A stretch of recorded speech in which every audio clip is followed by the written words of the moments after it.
Il y a des gens qui n'ont pas été sevrés et qui sont restés au niveau de l'école primaire, au CM1, CE2, etc. C'est-à-dire qui ont appris à parler et qui ont appris la religion. Et ça les formate une fois pour toutes. Et le rôle justement des études supérieures, c'est de, c'est de se sevrer de cela, de se déformater de cette première formation. Alors, on entend des gens qui nous sortent, qui ne connaissent de l'Égypte que ce qui en est dit dans le livre de l'Exode, par exemple, qui croient que ce sont les Juifs qui ont construit l'Égypte.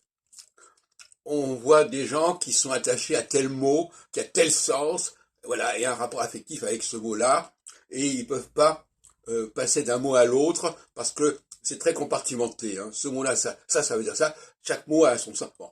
Quand il y a des gens qui ont un rapport aussi figé, aussi rigide, parce qu'on peut parler de psychorigidité, au niveau du savoir historique, par le biais des écritures, que ce soit sur les Juifs, que ce soit sur les Égyptiens, etc., ou qui ont un rapport aussi rigide sur les mots, sur l'emploi des mots, eh bien, il y a un problème.